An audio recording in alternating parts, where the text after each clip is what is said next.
Hey, welcome back to my channel. Good evening, good afternoon, good morning, good night, whatever time of day you're joining me on this journey. I know I've been away for a while. I'll save the yap fest for the end. I'm sure you guys would like to get right into the reading. Starting to get cooler here in Kentucky. We had a thunderstorm the other night. It was pretty nice, so I decided to come on back to ye old YouTube. Like I said, I'll save the yap fest for the end, so we're going to jump right into our book. Tamora Pierce, Circle of Magic, Sandry's book. It's the first book of 4. Tamora Pierce is a big fan of 4-book series. We are on chapter 5. Let's jump right in. Bearing the staff when she went out was still hateful, but after being jumped, Deja knew she had to carry it, just as any trader did in an unfriendly town. She planted it solidly in the dirt as she walked, throwing a coat of dust over the new brass and ebony. It was a beautiful late spring day, growing weather, if one cared for such things. Rows of vegetables, fruits, and herbs flourished in the gardens beside the spiral road, a promise of winter food. Channels of water ran between them so the land drank its fill. Dedicates in earth green, like rosethorn and lark, and novices in white tended the plants. Other dedicates in water blue looked after the irrigation system, making sure that all areas got the right amount of liquid. Passing the western temple, Deja stopped to bow hands together in front of her face in respect to the gods of water. On the far side of the building, plants were replaced by carpenters' shops. Beyond those were the smithies that lay around the southern temple, dedicated to the fire gods. Today she ignored the soft voice of her upbringing, the one that sneered at her interest in Lugusha or craftsman in trader talk. She watched a sweating female apprentice pour molten copper into a mold, and a master silversmith put the last touches on a silver urn. At last, her feet drew her to a small, isolated shop tucked into the shadow of the southern wall. Inside, a black man labored, his back uncovered and rolling with sweat. Bald on top, he'd let the rest of his hair, as well as his beard, grow long and wild. They swayed as he pounded hot metal. Under a leather apron, the top of his red habit hung from its rope belt, gathering soot as it brushed the anvil. "Carol!" He crawled over the chime of hammer blows. "I need the top full." "Hakoi bless me, I sent him out." Glancing around, he saw Deja. "Girl, a favor? I need my top fuller." He pointed to a long counter where a number of metal and wood tools waited. She leaned on her staff on the wall and went to the counter. "What's a top fuller?" Like a hammer, but the head's rounded." For a moment, she saw nothing but hammers. Then she found one that looked like his description. "This?" she asked, picking it up. It had weight in her hands and authority. Her skin prickled with excitement. She'd never touched a smith's tools before. "That's it." She thrust the fuller into his grasp. He struck the hot metal with a rounded end, flattening red-hot iron to one side. "Prentice had to get a bucket," he explained between blows. "She'll be back by now." "What are you making?" she asked, watching the pattern of his strikes. He pushed the metal with the top fuller's rounded head until it bulged in back of it, like pie crust under a rolling pin. The metal glowed a dull, sullen red. It smelled sharp and bitter. He lifted the piece. "A strap for a door when I'm done with it." Deja raised her eyebrows. The metal was already 3 feet long. "It must be a dreadful big door." The smith grinned. Not once did the steady blows of the fuller lose rhythm. "It is. The Duke's treasury," he explained. "There'll be 8 straps all told. 2 of the finished ones are over there." He nodded toward the counter. Next to it, she saw a pair of long, thin pieces of black iron leaning against the wall. "Take a look if you wish." Deja obeyed. The finished strips were 4 feet long. Something under the surface of the metal moved as she looked at it, like the muscles that flexed under the man's skin. Were there letters in the iron? Frowning, she reached out, then yanked her hand back. "You can touch them," called the smith. "They won't bite." Deja smiled and ran her fingers over the beaten metal. The iron was cold, but warmed quickly when she rested her hand on it. "I thought I saw letters here for a moment," she commented, as much to herself as to the man. "Letters, is it?" It was hard to tell what he thought from her breathless voice. "Well, you're right. Not everyone sees them, I have to tell you." "I can't see them. Not anymore." She rubbed her fingers over the metal. The sound of feet approaching at a run made her flinch and grab her staff. "Frostpine! You wouldn't believe how slow they were." A huge young man with braided fair hair and blue eyes came into the forge, a bucket in each hand. His run had tossed both hair and soot-streaked white habit out of order. "If I was the Duke's Grace himself, they still would have taken forever." He looked at Deja as he set his burdens down. "So I made them give me 2 buckets. "Don't fret," the smith replied, thrusting the metal that he worked back into the forge fire. "This lady helped me." Going to the water barrel, he lifted out a dipper full of liquid and drank it all. The second dipper he poured over his head. The third went down his throat. "What's your name, youngster?" he inquired. "Deja." "Well, Deja, would you mind standing by to mop my fevered brow? Then my friend here can put 3 more bars in the forge to heat and check our coal supply." "Hakoy scorch me, the coal!" cried the youth and ran outside. His master winked at Deja. "You may have gathered that I'm Frostpine. That was Kirill, my apprentice." She ducked her head to hide the grin until, peering at him, she saw that he grinned too. She took the handkerchief that he offered. Frostpine shook the water from his hair and beard, much as a dog might, then drew a cherry-red piece of metal from the fire. Triss was half drowsing in her bed when someone banged on her door and opened it. With a shriek, she sat up. "How dare!" Her throat seized on the rest. It wasn't a thief boy as she expected, but Nico. "Come on, let's take a walk. It's time to sort a few things out." She scowled at him. "I don't want to." "Now, Tristana." There was a hint of steel in that clipped voice, and more than a hint of it in the man's black eyes. Dared she refuse? Traveling with him, she had to obey, but now? He wasn't Temple, he was a guest. Could she ignore the fact that he was a guest who worked for the temple and spoke comfortably with honored Moonstream? "Did you ask Lark? Maybe she wants me to learn the house rules. Lark already has given permission." "Up, young lady." Grumpily, she descended the stairs behind him. She was not beaten yet, however. Seeing Lark in the weaving room, she put her head in and said, "Lark, Nico wants to take me somewhere." Lark was sorting through skeins of colored thread. "That's right, Triss. Obey Nico as you would Rosethorn or me," she replied, her mind plainly somewhere else. Nico grinned at Triss wickedly. "Good try. Come on now." Once on the spiral road, he walked so quickly that his gray overrobe flapped behind him. Triss struggled to keep up. They left the temple city through the south gate. Crossing the flat expanse of road that lay between the wall and the cliff, they reached the grass fringe on the far side. When Nico stepped off of the cliff's rim, Triss squeaked. He looked back at her. "There's a path," he told her, amused. "Come on." Gingerly, she obeyed. There was a track of sorts, twisting down through the tumbled rock, earth, and stunted trees. She scrambled along, catching her skirt on roots. The man stopped on a broad ledge, just 200 yards above the rocky shore. A cave opened onto it. Stretching back into the cliff, Triss couldn't see the cavern's rear wall.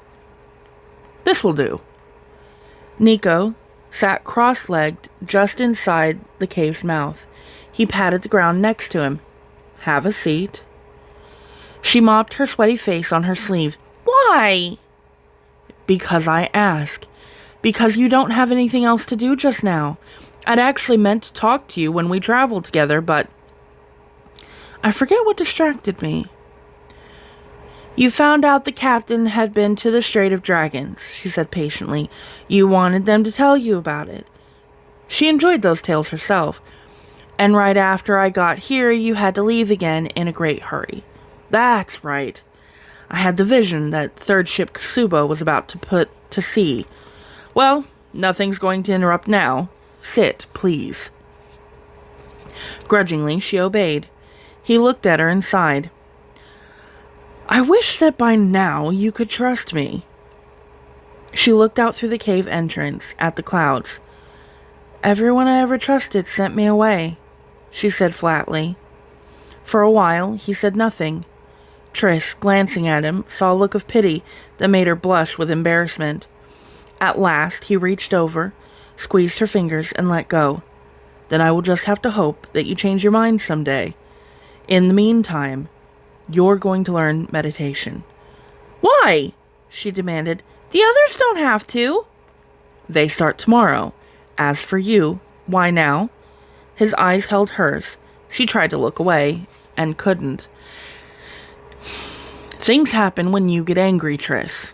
First hail, now lightning. If you don't learn to control yourself, you will kill someone. She felt like there wasn't enough air to breathe. Was he saying she was possessed by a spirit or not entirely human, as they'd thought back in Captain? There were people who attracted spirits they couldn't control. Every child knew those stories. She didn't want to spend the rest of her life in a cage. How do you know? Do you know we mages choose the name we bear once we are trained? She shook her head. We do. My last name is Goldeye. It means that I see things that are hidden to most people. That's how I know. And I tell you this, if you learn to meditate, if you learn to control your mind, you will be able to keep things from happening when you are upset. She tore her glance away from his and clenched her hands. A chance to stop people blaming her for what she couldn't help? What do I do? She croaked. Can you breathe with the sound of the waves? Breathe in as they arrive, hold the breath as they strike, breathe out as they go. She listened to the sea boom as it struck the rocks below. She drew a long breath. Hearing the ocean always had a relaxing effect on her. When the next wave hit, she let her breath run out. Following the waters, it fell back. Her wind caught in her chest. She cleared her throat. Relax, Nico whispered, his voice part of the next wave. It caught her up, lifting her as it struck the shore, then ran out as the sea retreated. Her mind slipped easily under a new swell of water. When it came in, she came with it, breathing in slowly, filling every nook and cranny of her lungs with new air. Waves are the voice of the tides. Tides are life, murmured Nico. They bring new food for shore creatures and take ships out to sea. They are the ocean's pulse and our own heartbeat. Triss's eyelids fluttered. Her mind rode with the new wave. It struck the rocks with a crash, covering barnacles and mussels. She held her breath for the impact, then let it sigh out with the sea as the water fell away. They carry the winds, whispered Nico. She rose to the back of a new wave as the breeze combed her hair and filled her nose with the sea's tangy odor. When the wave shattered against the rocks, she raced out with the air, rolling up the cliffside to follow up to the top of the bluff and the road. Plowing head-on into the wall at Winding Circle, she ran up that. Breathe out, Nico told her. Triss was locked on the wind's rush that was so vivid in her mind. Her body heard Nico and released the air that it clung to. Her lungs filled again as the wind, Triss, leapt into the sky over the temple city.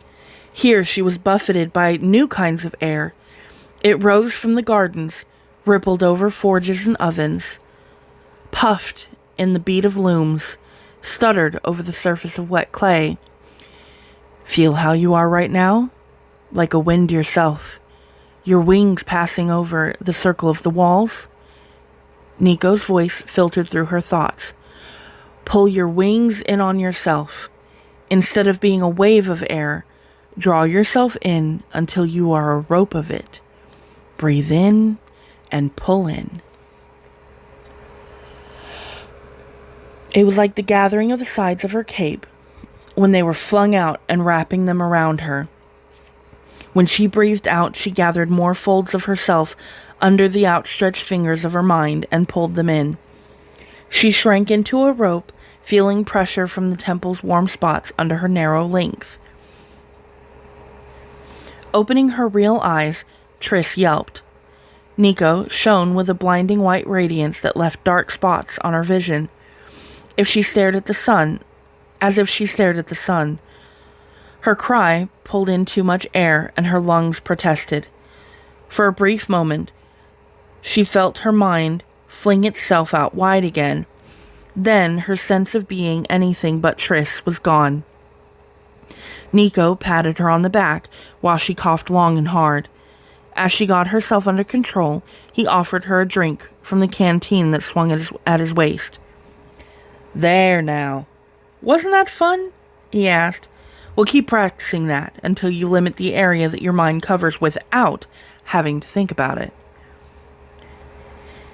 He has a strange idea of fun, Triss thought, and drank greedily. When Lark asked him if he would mind taking a note to Dedicate Gorse at the kitchens of the hub, Briar was happy to oblige her. It gave him the chance to cross the gardens that lay between most buildings on his way, to look what grew there and breathe in the scents. It was also a chance to visit the kitchens, a dedicate famous for giving treats to visitors. The way led down a gentle slope. At the center of the shallow bowl that held winding circle, the tower of the hub rose like the stem of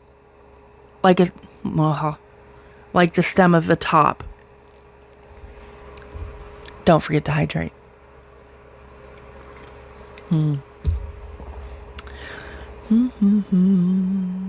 Briar stopped to inspect it, as he'd done on his arrival some days ago, wondering if it would be worth the trouble to burgle it. As always, he decided not to. What he told himself was that too many people worked in the hub day and night. It was true, and helped him to create denying that he was done with the nicking life. It was true that someone was always in the tower. Below the giant clock at its crown were rooms where magic was worked.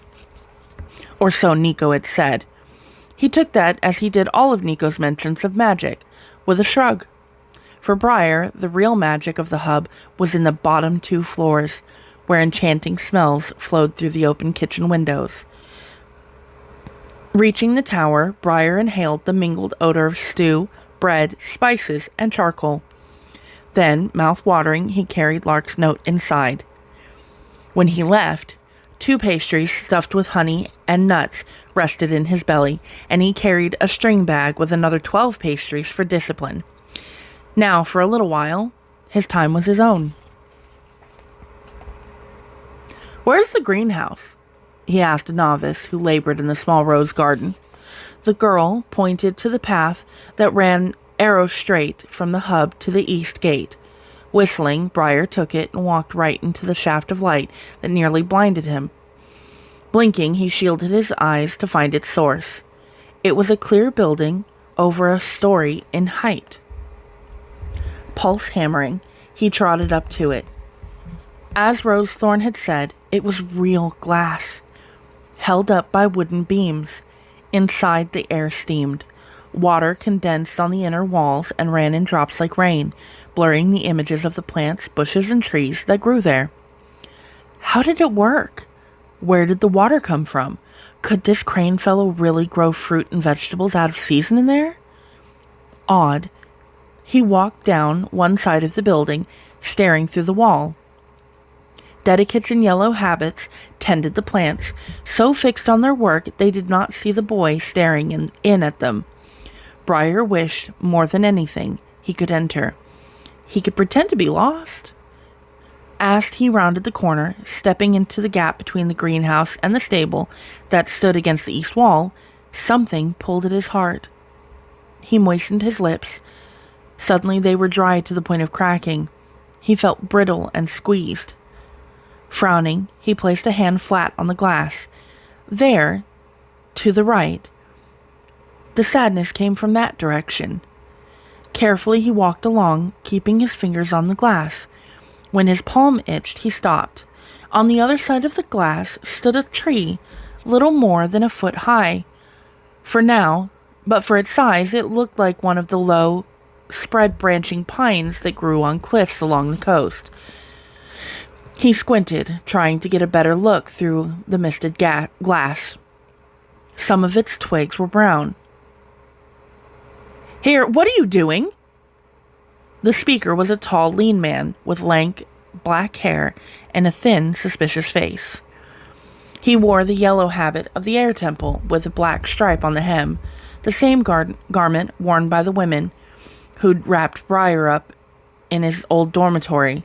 His companions, a man and a woman, wore plain yellow without the stripe. "Boys aren't permitted back here." He sounded bored, but his brown eyes were alert.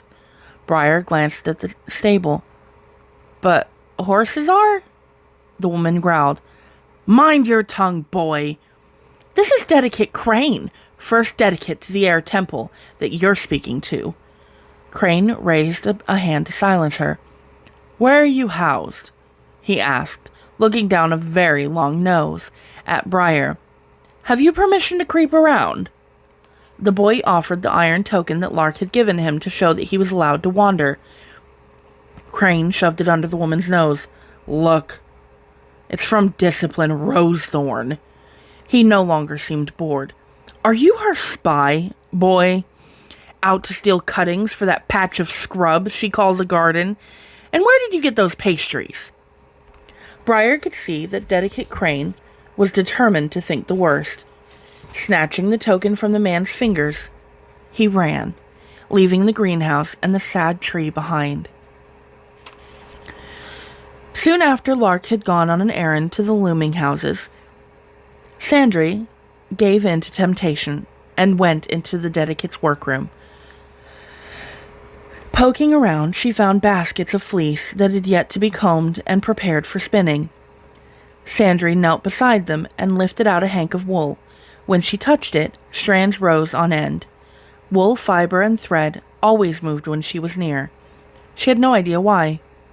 It certainly didn't follow anyone else she saw handling it. "That's merino wool," Lark said. Sandry yelped. The wool twisted in her hands and trapped her fingers. Lark knelt beside her. "It's my favorite, but I don't use it to teach someone just learning to spin. The fibers are very short, which makes it hard to work with." Sandry tried to scrape the suddenly contrary fibers off her hand, but they refused to come away. "It normally isn't disobedient. It must like you." "Enough," Lark ordered. Sandry didn't think that Lark meant her. "Let go." She dragged her fingers across the girl's palms. The wool followed her, shaping itself into a neat strip. "It's kind of magic," Lark murmured. "Look how fine each hair is. Pick one out. Just one." She offered the strip to Sandry. Carefully, the girl grasped a single hair and drew it away from the others. "Now pull it apart." Sandry obeyed. With just a quick tug, the hair snapped. By itself, it's weak. "There's little work you can do with it," Lark smiled. "Put it back with its friends, and things change." Sandry reached over and pulled away a few more hairs. "Roll them together," Lark said. "Twist them, as you would yarn. Now try to pull them apart." Sandry obeyed. The twisted thread held no matter how hard she tugged its ends. "I wish I could spin. I wish I could make things stronger. Instead, I'm always told nobles don't spin or weave," she whispered. They say needlework is all I should want to do, and then they tell me I do too much of that. Why were you taken up before Honored Moonstream? The woman inquired gently. Why were you sent here? Sandry blushed and looked down. I kept sneaking off to the loom houses. Lark drew a bobbin from the pocket of her habit and pulled an end of thread free. When she let it go, the thread stretched, snake-like, toward her, then to Sandry. When Lark held the bobbin out to the girl, the thread fought to work itself free of its anchor. It twined around Sandry's fingers when she reached for the bobbin. Silk likes you too, Lark said. That's unusual. Silk likes few people. Half hypnotized by the thread's movement, the girl said, I was in a dark place once. My lamps were going out, but I had all this silk embroidery thread. Part of her was shocked to hear the story come out. She had told it to no one, not even to Nico, during their long journey to Summersea. I thought that I'd called light into the silk, she sighed. It was probably just a dream, though. Lark wrapped her brown hands around the girl's white ones. Do you want to learn to spin? I would love to, replied Sandry. Do you know how to prepare wool for it? Lark asked. Sandry nodded. Parisi, my nurse, taught me how when I was little. She hadn't let me do it for a long time. She said I was getting to be a lady. Gently, Lark smoothed Sandry's hair.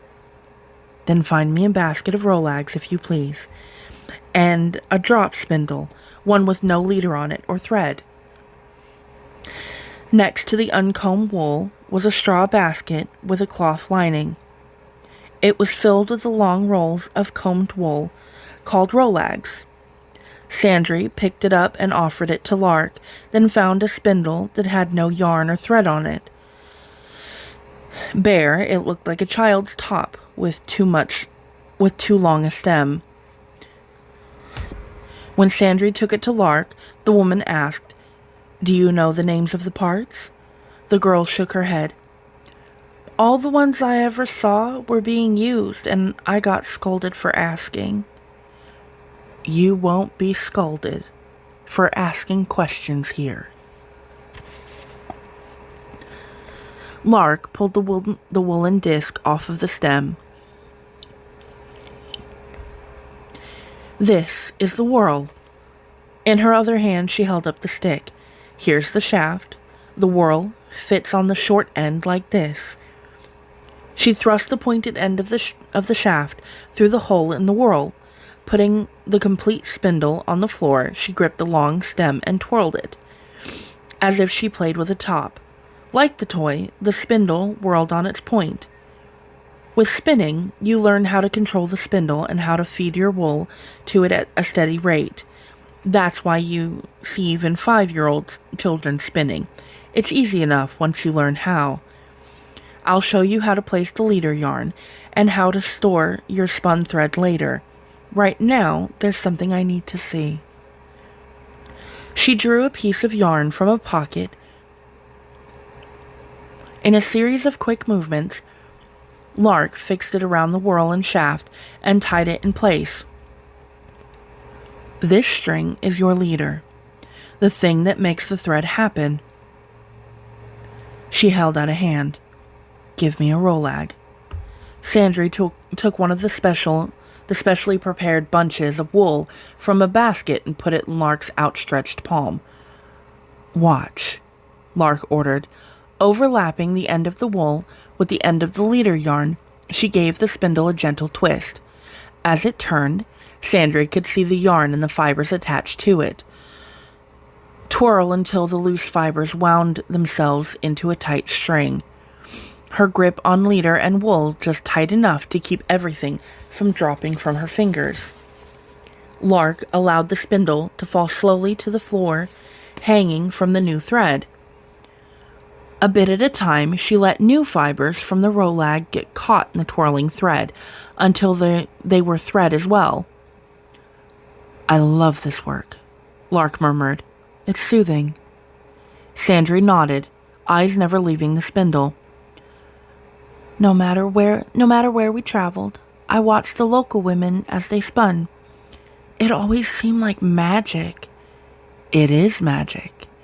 And there's magic you can do with it if you have the power. To take something tangled and faulty and spin it until it's smooth and strong. Now there's work that's worth doing." She halted the spindle, keeping her new thread stretched between it and her hand. "Take it. Don't let it spin backward, or the work comes undone." Nervous and eager, Sandry obeyed. Both spindle and thread felt very warm to the touch. Lark slipped the wool rolag into the girl's right hand, pressing the point where fiber became thread between Sandry's thumb and 2 fingers.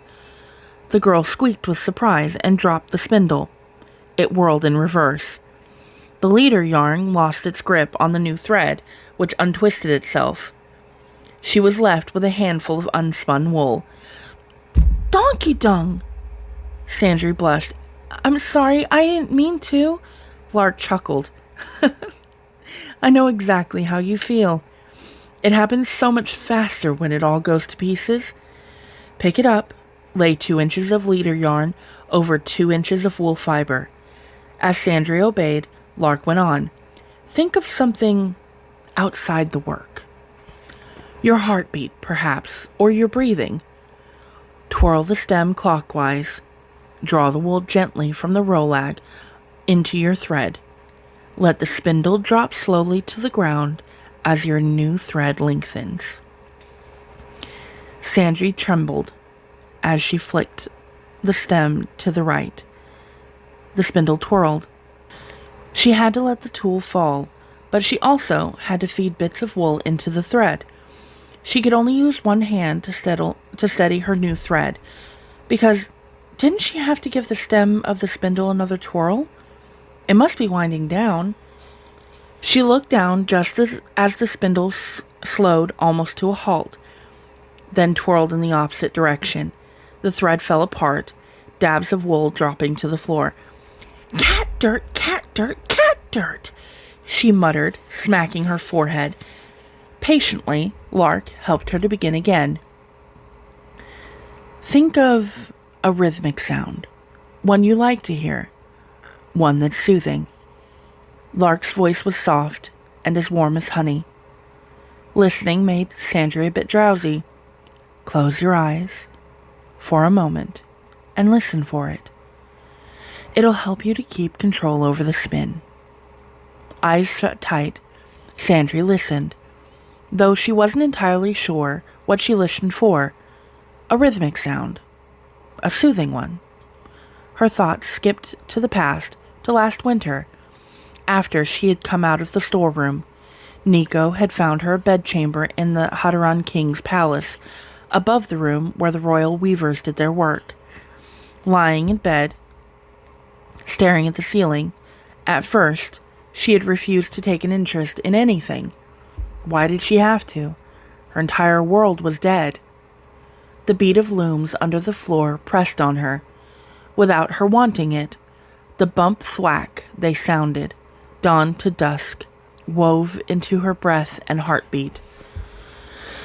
One sun's day, soon after midwinter, all the looms fell silent. This happened every sun's day, which was a rest day, but she had never cared before. Now she was restless, angry. She slept badly. The next day, the chorus of looms began at dawn, and she sat up to listen. When Nico arrived an hour later, she still sat up. Looms sounding in her ears. Sandraline Fatorin spun. "I have to wind the thread," Lark murmured.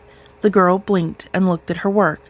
With the dedicate to guide her hands, she had managed to spin 2 entire feet of thread. It was perfect, except that there were 4 large lumps, each the same distance from its fellows. "Where did those come from?" she asked, confused. "I didn't feel any lumps." "You were thinking of new life," Lark replied. "You thought of it, and you spun it." "Then new life has lumps in it?" Sandry remarked. "Let me try this again." "Better yet, we start afresh. Let's take the old thread off." The delicate, slender fingers undid the ties that bound Sandry's thread to the spindle. She wound it onto a bobbin and put it in the girl's lap.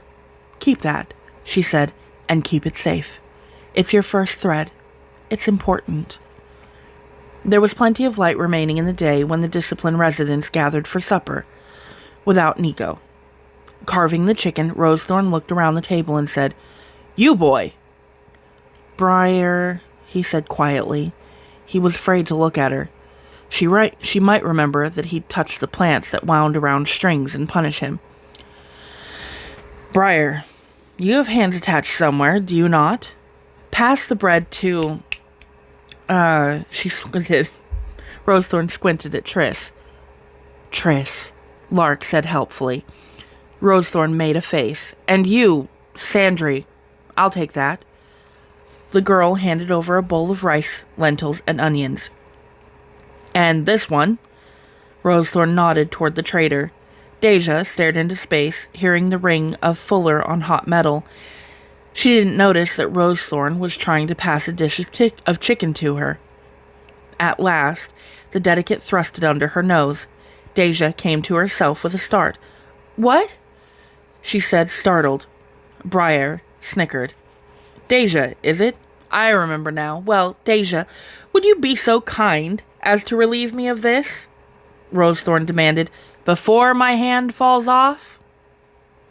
A blush stained Deja's cheeks. Hastily, she took the plate. Rosethorn looked at Briar, who was eating as fast as he could. "Slow down," she ordered.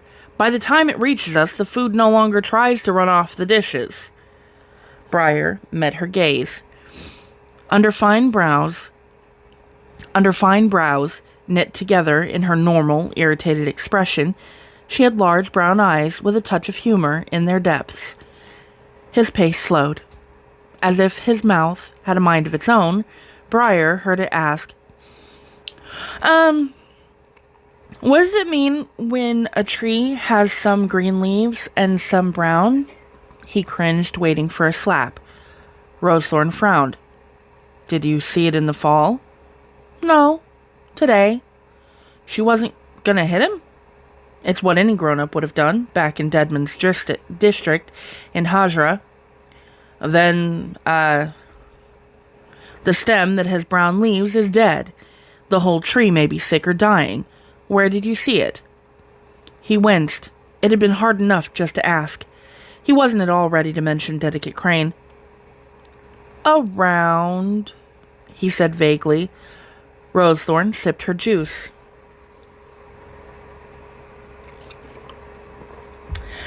"Well, if you see it again around, let me know. Perhaps I can help. There's no reason for any winding circle tree to be sickly." Once the table was cleared, Lark took the large slate on the wall nearest the hearth off its hooks and laid it on the table along with a stick of chalk. "The schedule," she said, black eyes impish. "Yours includes chores and lessons." All 4 children groaned. "I knew you'd be happy," Lark commented. "Now, first in the day, everyone cleans her, or his, room. Some mess is all right, but make your beds, sweep your floors, and clean your wash bins before you come to breakfast. After that, we'll do chores inside the house."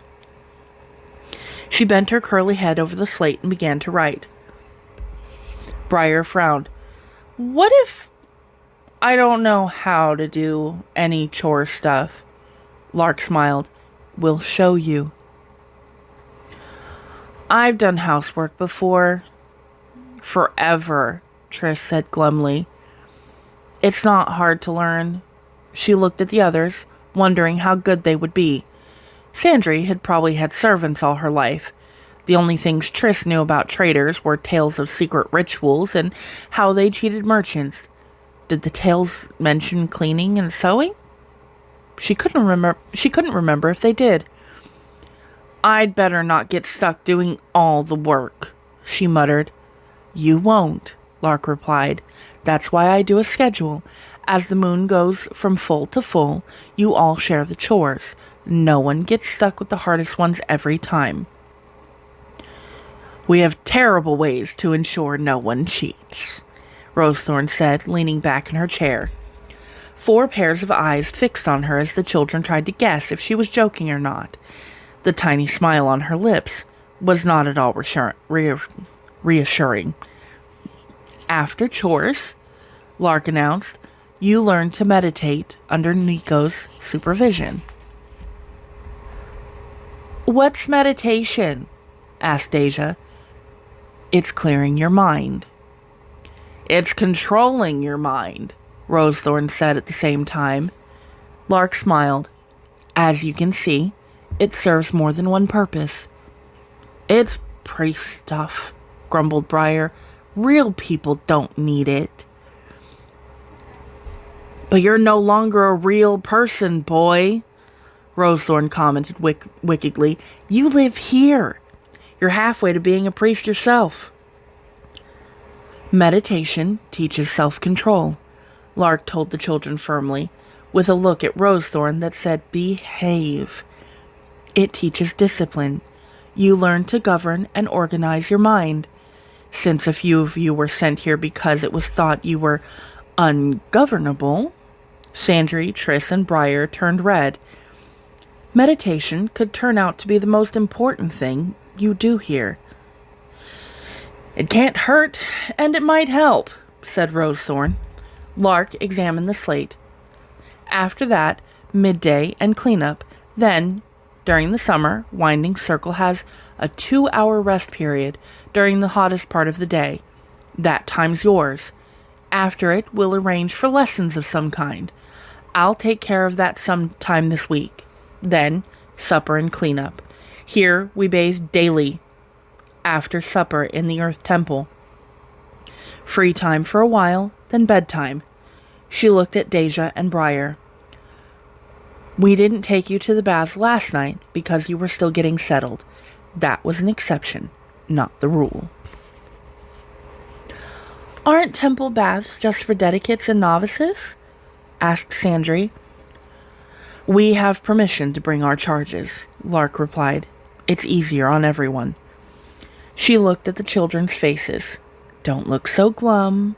On Sun's Day, your time is your own, provided you behave. And there are holidays and days when your teachers won't be available. We'll try not to work you to death. Any questions?" No one said a word. "Then get your bathing things and meet us here." The group split up to collect soap and sponges, the undyed robes given to them by the temple, and wooden shoes to keep their feet off of the dirt. When they assembled at the back door, the only one missing was Briar. Rosethorn stuck her head in his room. The boy was inspecting one of the plants she had pulled from the ground during the day. "Come on, my lad," she ordered. "That nettle had better go back in the compost heap, where it will do me some good. Don't want it seeding in my garden." "I washed day before yesterday," he retorted. "How can a plant do good in a heap and not the garden?" "It helps the compost to ferment, so that the compost makes better fertilizer. The fertilizer helps plants I want to grow. If the nettle stays in the ground, it chokes out the other plants. Get moving." He stared at her, gray-green eyes stubborn. "You and Nico. I never washed so much before. I'll catch my death." "Nonsense.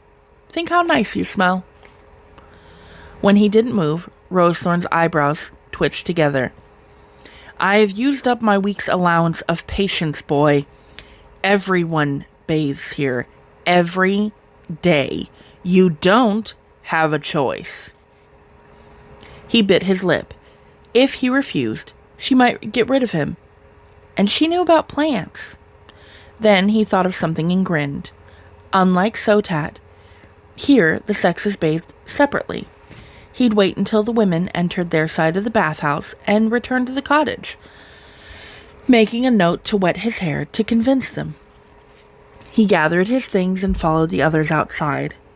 A slender, long-haired figure in an undyed robe awaited them at the bathhouse. "I hope to find you here," said Nico with a charming smile. "I thought I'd be company for Briar." He draped a thin arm around the boy's shoulders, steering him towards the door to the men's baths. "I know all of these new experiences must be unsettling for you." Briar scowled at Lark and Rosethorn, who ducked their heads to hide grins. "Have a nice wash," Sandry teased as she walked by him.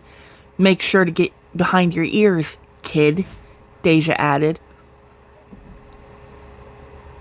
"Where did she learn that bit of street argot?" inquired Nico. "No, don't tell me. I know.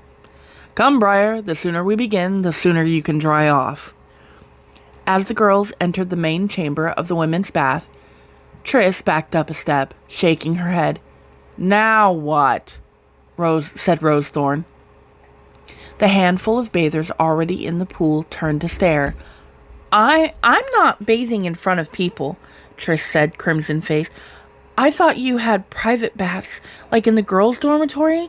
It's not decent." "And they'll torment me because I'm fat," she added silently. "I can't wash in the same water as Cax," objected Deja. "I can't." The two women looked at Sandry, who shrugged. She was used to all kinds of bathing customs. In Hatar, the sexes washed together in large pools like these. Rosethorn tapped a foot. She seemed about to speak, and not happily. Lark stopped her with a hand on her arm. "Oh, I'll show them where the private tubs are," she said gently. "Come on, girls." Deja scrubbed in quiet misery. If her family had seen her at Frostpines, they would not have stopped at the whippings they'd have given her in the past when she was caught watching metalsmiths. They might have declared her Trungashi themselves. Traders trade. They don't do.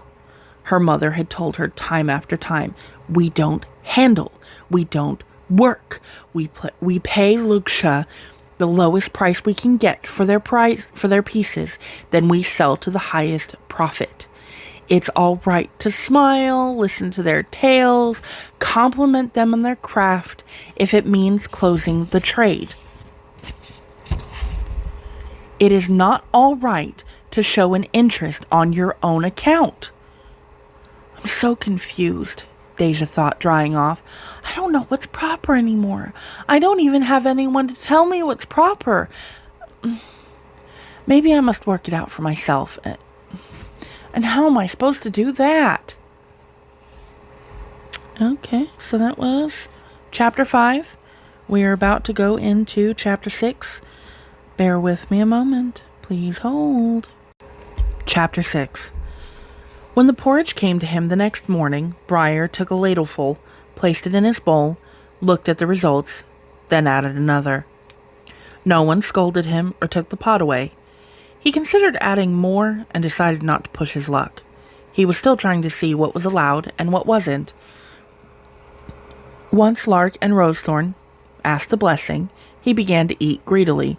"Slow down," Sandry told him, soft-voiced. "It's bad for your digestion to eat so fast." "Leave me be. I eat how I want to eat," he grumbled. Shaking her head, Sandry picked up the honey pot and added a large spoonful to his bowl. "You need the sweetening," she informed him. "Give him the whole pot, then," muttered Deja. Lifting the pitcher, its sides beaded with damp, from the cold box, Sandry poured milk onto Briar's food. "And that helps too. You look like you need all the honey and milk you can stand." Briar glared at her, offended. "Did I ask you to stick your neb in my life?" She gave him an extra sweet smile that Deja recognized instantly as being Sandra at her contrariest. You didn't, but that's all right. I'll do it anyway. I'm like that. He was about to swear at her, but the look in her bright eyes made him think twice. She was like no one he'd met in his life, this girl Bag. If he yelled at her, he had the sneaking suspicion that she might give him as good as she got. Well, if we're going to be fancy. Standing, Rosethorn went into her workshop. Briar inspected the white and gold on top of his cereal, stirred everything gingerly, and tasted the result. Temple porridge had been good before, not like the thin slop he'd scrounged at home, but now it was rich and sweet. He told himself that nicked food tasted better, but he knew it was a lie. Rosethorn came back with a twist of heavy paper. Carefully, she sprinkled brown dust into everyone's bowls and added more to the pot before she sat. This is cinnamon. It comes from the eastern caravans. Dedicate Crane tries to grow the trees in his greenhouse, but he isn't succeeding. She grinned as she stirred the powder into her breakfast.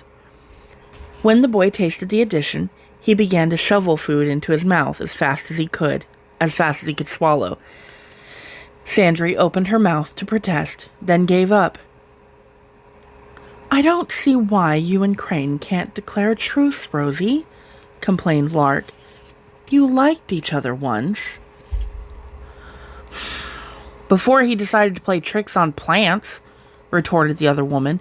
He treats their need for the change of seasons like a parent who thinks his child's love of a favorite blanket is babyish, so he takes the blanket away.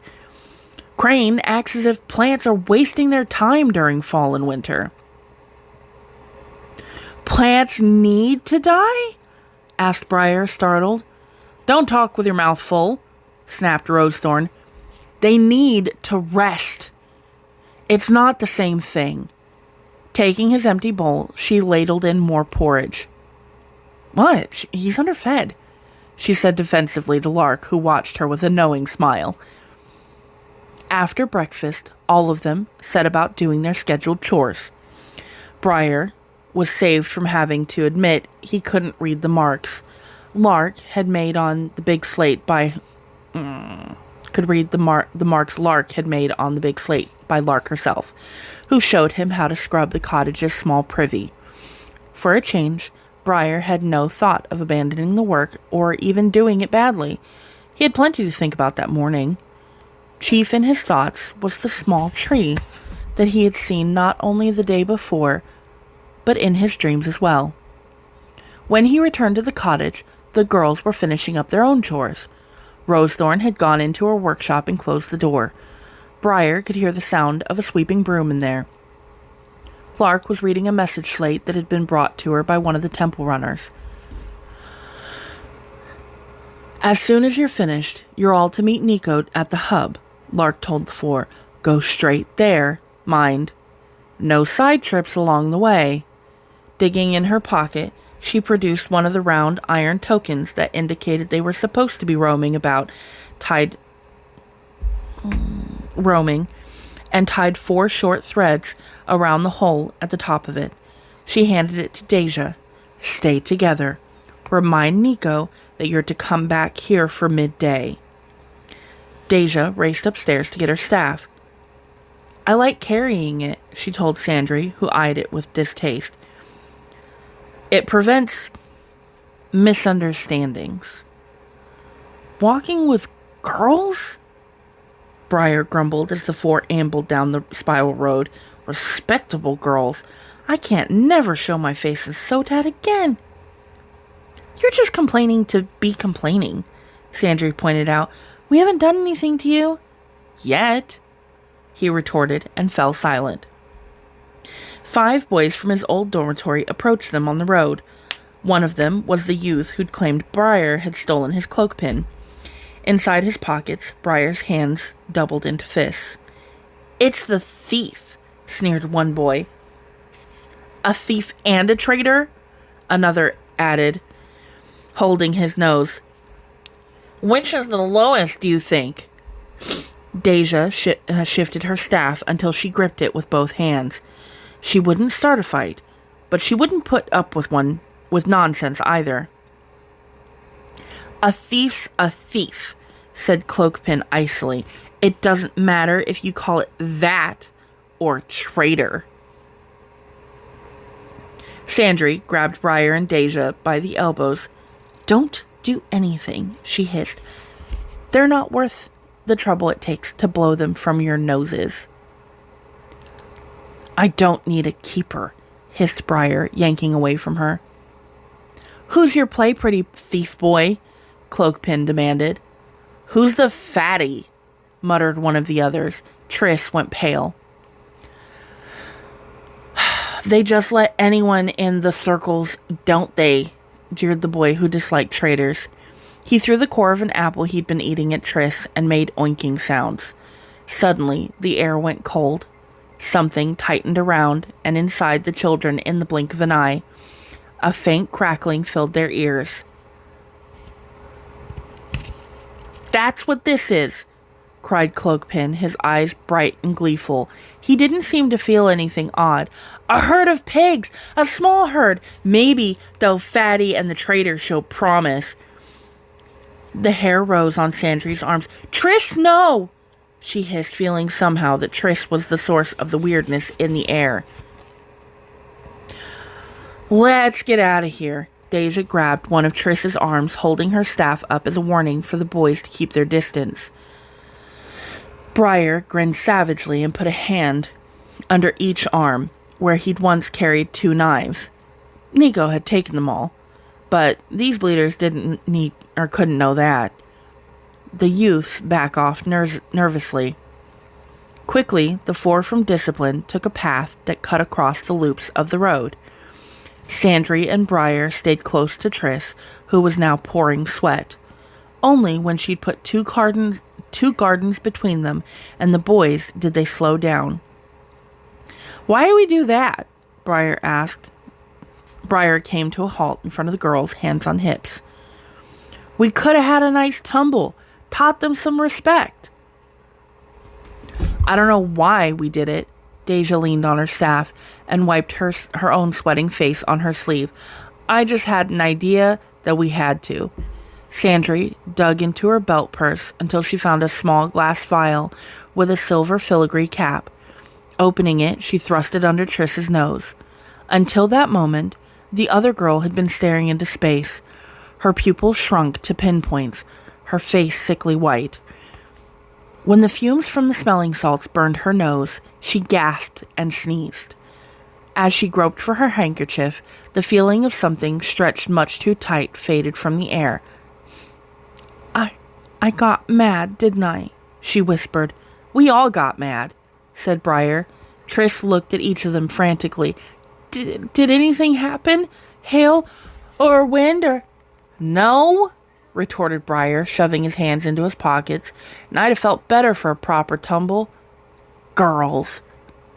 Nothing, whispered Triss, clutching Sandry's arm. Nothing happened? Sandry shook her head and returned the smelling salts to her pouch. She'd forgotten she had them, until just now. I'd better keep them handy, just in case, she told herself. In case of what, she refused to think. Nico met them in front of the hub and led them through the main doors.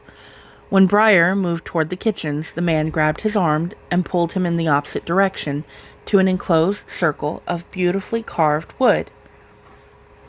Inside, a wood stair wound through the tower's heart.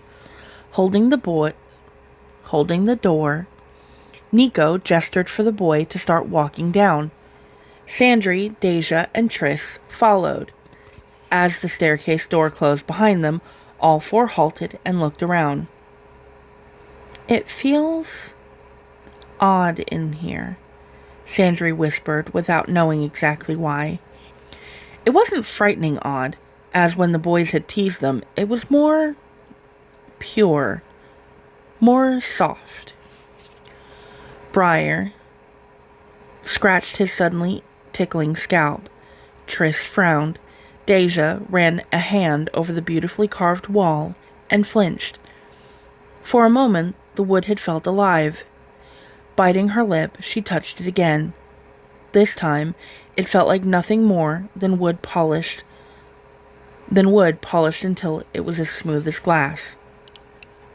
"The staircase is spelled," Nico told them quietly.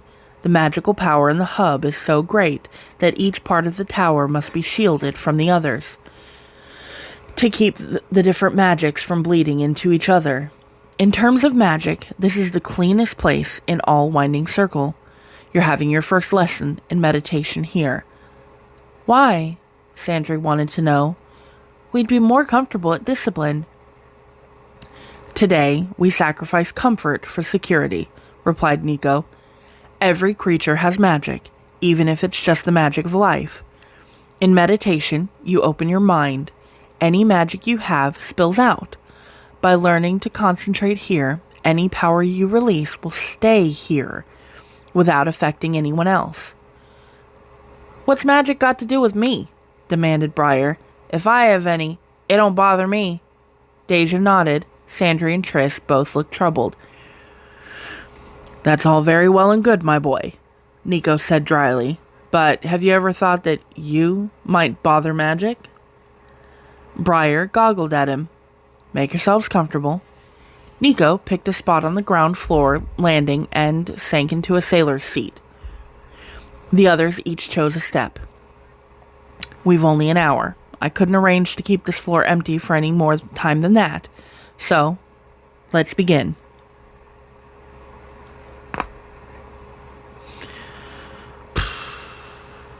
It was familiar to Triss at least, particularly since she had tried it again before going to sleep the night before. One thing was different. Instead of breathing with the sound of waves, they counted as a way to time each step. Listening to Nico's soft instructions, the four inhaled as they counted to 7, held the breath as they counted to 7, and released it, counting to 7. They did this over and over, not even noticing when Nico stopped counting aloud for them. When his leg cramped, Briar opened his eyes, examining the wood of the staircase. Nico was talking quietly, explaining how they must pull their minds from the entire staircase into something small. That was easy for the boy.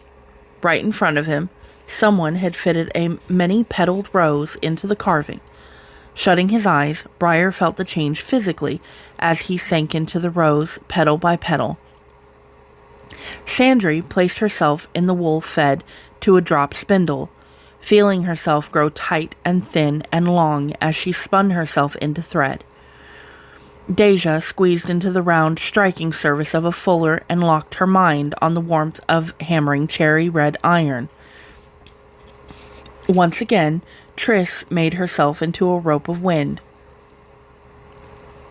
"I believe that will do for one day." Nico sounded very pleased. As if waking up, the four opened their eyes. For a moment, they all felt cramped and knotted up, as if they'd been pressed into small, tight balls. As they moved, the pain of stiff legs made them feel like themselves again. Nico got to his feet and shook out his overrobe. "Now, while we're here, I want to take you on a tour of the hub." He led them down the stairs, deep into the earth. At the bottom, he opened a small door. Inside lay an immense circular room with rock walls and a dirt floor. Torches provided most of the light. At the center of the room, a fire with no fuel burned in a shallow pit, watched over by 4 dedicates, one in the green of earth, one in the yellow of air, one in fire red, and the last in water blue. They said no word. They didn't move. The fire held their attention. The children's skin prickled. It was hard to breathe. Old, patient strength filled the room, the strength of magic built and tended for centuries. Ghosts whispered saying things none of them quite understood. Deja Heard metal call from underfoot. Kneeling, she found pieces of black, glassy rock embedded in the dirt. Briar heard the roots of plants twining around each other to form a giant net. Triss felt the shift of rock and the trickle of water between stones. Air pressed on Sandry. For a moment, she thought that she stood on the wheel of the biggest drop spindle in the world. And perhaps I do, she thought, startled. With the hub to serve as the shaft, all winding circle is shaped just like a drop spindle. Nico stood by the wall, motioning for them to join him. Triss glanced at the 4 dedicates by the fire. They never moved. Since they wore their habits with their hoods up and their hands were tucked into their sleeves, she couldn't be sure that they were alive. "This is the Heartfire, the true center of Winding Circle," Nico whispered. "There are magics that keep this temple city whole, drained, fertile. Without them, the bowl in which it rests would be a lake. All of those spells end in the Heartfire chamber. They are protected by those who guard the fire." "What was the glassy stuff in the floor?" Deja asked. "It seemed funny." "It's not of this world." Kneeling, the man ran his fingers over a shiny piece of stone. "Thousands of years ago, a rock from the stars crashed here, leaving the crater where this place was built. The stones are its remains. Their magical power can be used for many things. They made it possible for Winding Circle's buildings to anchor complex protective spells here, without their affecting the magical work done afterward."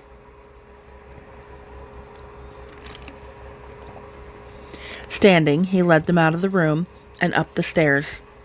Once they reached the ground floor and continued to climb, they could see that the stair curved around the open space, where vertical rope cables were strung. Above, something rattled. A set of ropes began to move, carrying an open box down before their eyes. Inside were 5 slates.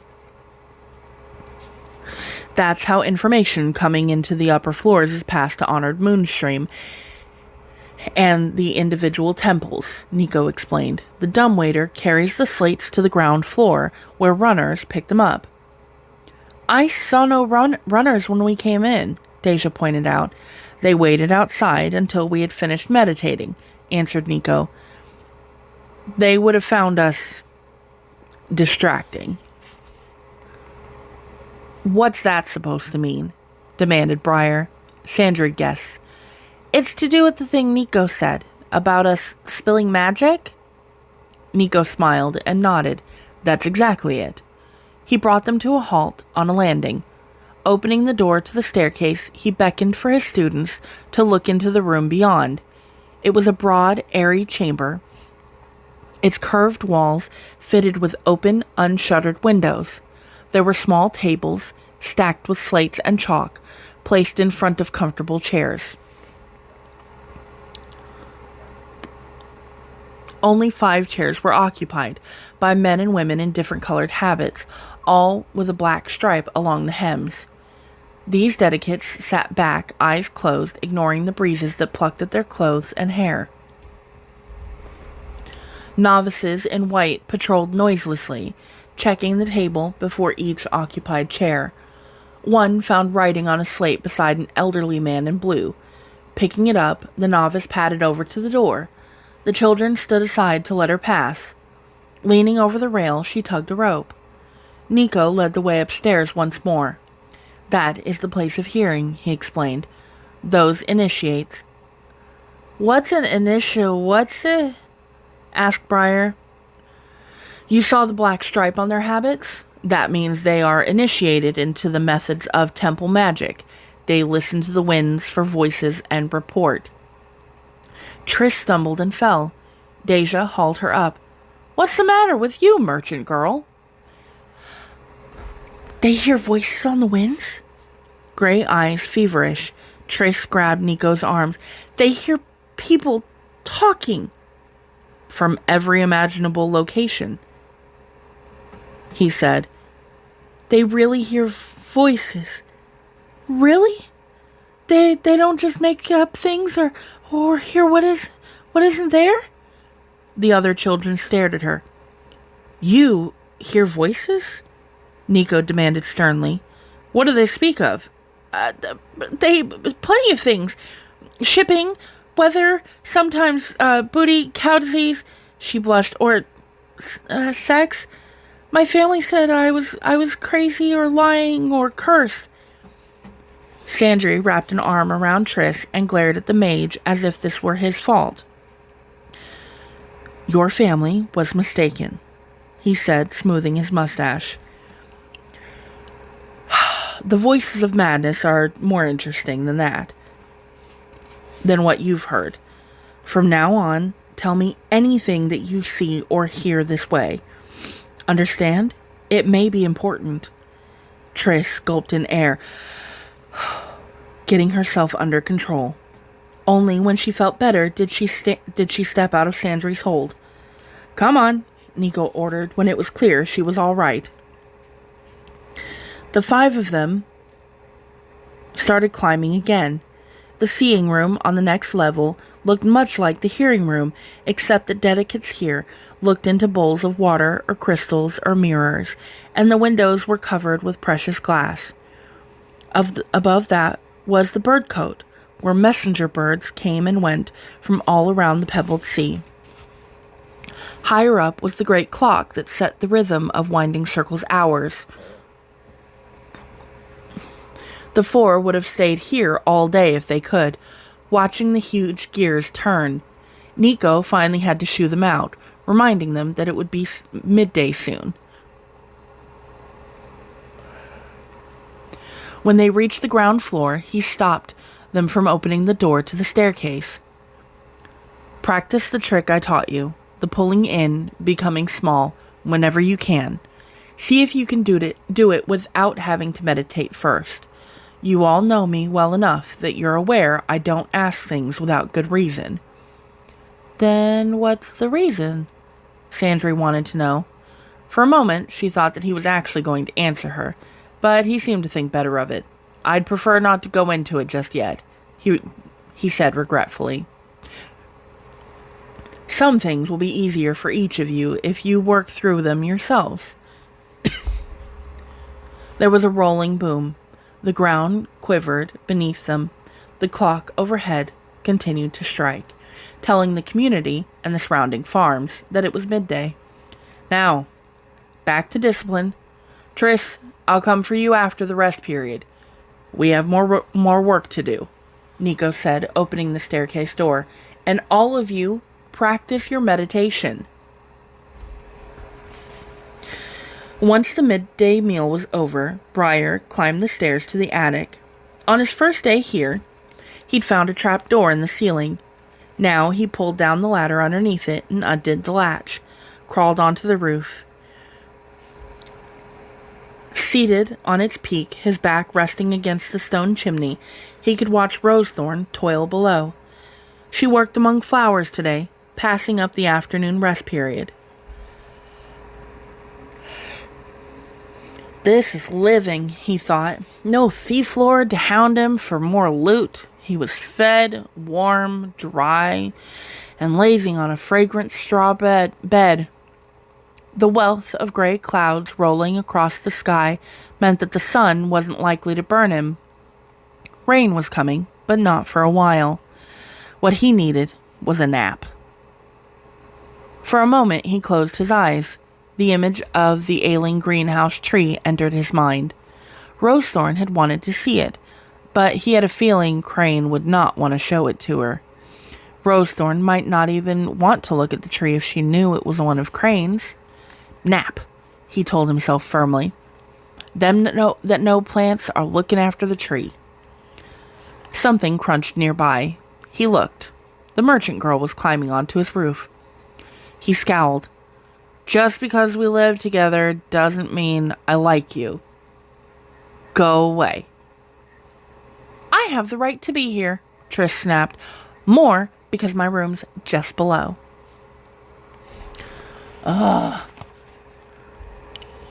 I didn't come out here to hear girl bibble babble, he warned. I'm not bothering you. Go back to whatever you're doing and let me be. She clambered over the roof's peak and settled on the other side, where he couldn't see her. Briar leaned back too hard and fast and banged his spine on the rocks of the chimney. Wincing, he sat up. Any moment she would chatter, that was certain. He'd be drifting into a little nap, and she'd start asking questions about where he came from and what he did to get here. Silence. He fidgeted. Why didn't she say something? Was there ever a girl who didn't talk her teeth out? Certainly that Sandry had a mouth that ran on fiddlesticks. Silence. She had to be asleep. The moment she woke, she'd start bothering him. Briar leaned back against the chimney, with more respect for its bumps than the last time, and closed his eyes. There, in his mind, clear as anything, was that sick tree. He opened his eyes with a muttered curse and returned to worrying about the merchant girl. Time passed in silence.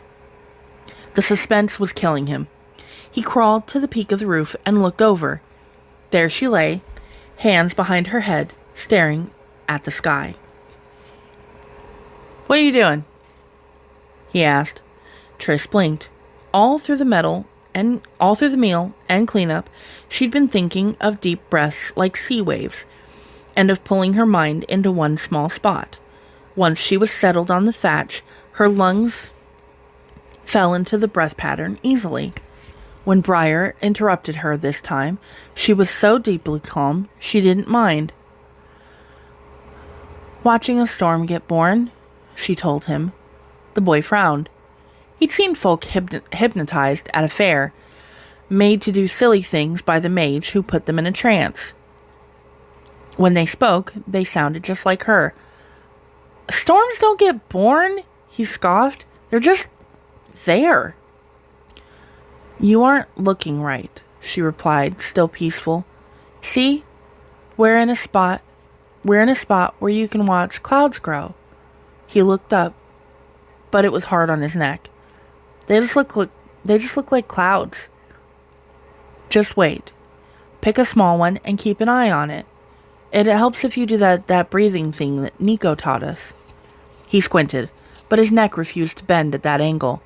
Directing a scowl her way, not that she saw anything but the view overhead, he lay down on his side of the roof, just over the peak, and did as she suggested. Slowly, he drew breath in, counting, then held it, then let it go. The sound of air moving through his lungs made him think of the breezes that ran over the thatch. He focused on the thickening clouds. Briefly, they looked as they always did, scuttling across the sky like fat guild leaders who were late for important appointments. Then he saw a wisp put out a small bloom of gray, then another, and a third. Before it left the range of his vision, the wisp had blown itself into a medium-sized cloud, and was working on turning itself into a tall thunderhead.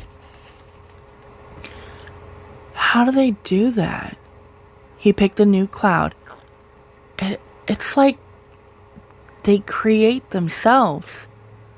I don't know, she replied. Maybe Nico will tell me. Why are they gray? They have rain in them. We'll have a storm in another hour or so. How do you know? There was no answer. I don't see how a girl can know about storms. She didn't reply, but neither did she get up and leave. He was startled to realize he didn't want her to. She actually wasn't much trouble for a merchant girl. From its room atop the hub, the clock sounded a deep note. The midday rest was over. "Boy!" An imperious voice called from below. There was a rustle of thatch. Triss climbed over the peak of the roof, bound for the trap door. "I was just getting comfortable," she complained. "Then why leave?" he asked sensibly. "Because I'm supposed to see Nico, remember?" Boy, I know you're up there. Briar peered over the roof's edge. Rosethorn stood in the path where she could see him. Raising a hand, she beckoned with an evil grin. Come down. You're gonna help me prepare for this storm. He blinked. But that was work. Maybe she'll tell me the names of things, he thought. He paused, not wanting to seem too eager, and thought of a grievance. Briar! He yelled at her. What? Called Rosethorn. My name is Briar, not boy. Briar. I know perfectly well what your name is, boy. Come on, I want to finish before it starts to rain. It's Briar, he muttered, and followed Triss down into the house.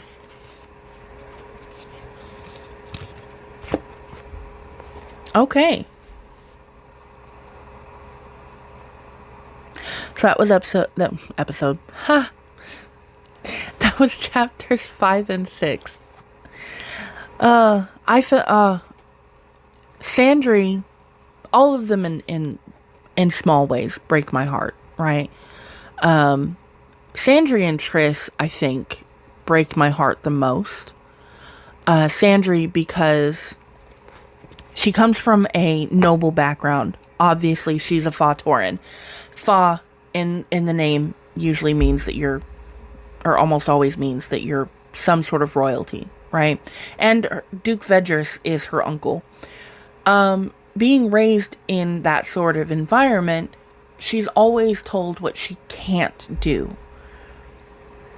And you'd think that kids in her position, right, are spoiled, get to do whatever they want. In reality, that is not the case. As you can see, she can't do anything below her station. She is constantly being told, no, that's not something that you do.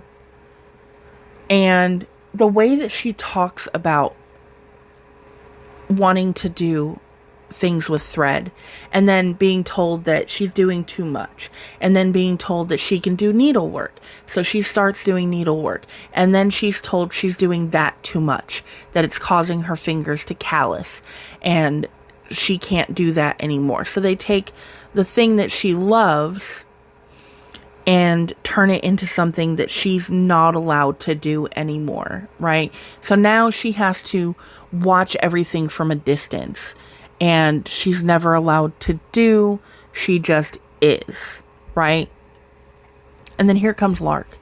And Lark realizes fairly quickly, honestly, that the thread and the fabrics really, really like Sandry, and they want to be near her, right? So she tests it, and then she gives Sandry the go-ahead and the support to create thread, right? Which has to be both terrifying and enlightening, right? Terrifying because she's afraid somebody's gonna scold her and take it away from her. Enlightening and exhilarating because it's something she's always been interested in, and now she can actually, like, it's a tangible thing that she can touch and play with, right? Triss breaks my heart because, obviously, because she spent her entire life being told that she was crazy, or that she was possessed by spirits, or by demons, or by elementals, or this, or that, or the other. And everybody she's ever loved, from her parents to probably friends, cousins, other family members, have sent her away because they don't want to deal with her, is the long short of it, right? They don't want to put in the time to get to know her enough to realize that she's just she's not mean. I mean, she is mean. Come on. I mean, we can't get past that. But she's mean because she's hurt. And this is a proper representation of hurt people, right?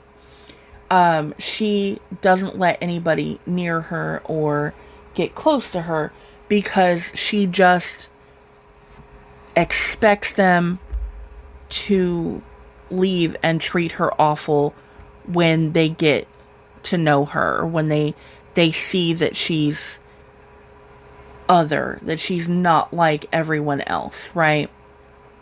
And then when Nico finds out that she heard voices on the wind, he's very stern about it, but I think he's very much curious about the fact that this 10-year-old child can hear conversations and pluck things out of the air to hear them, right? And he's fascinated by Triss.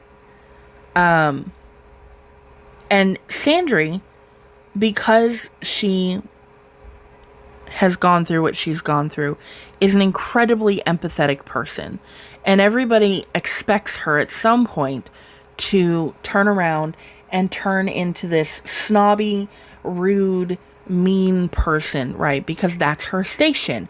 That's how she should be, like the other girls in the Pearl dorm, right?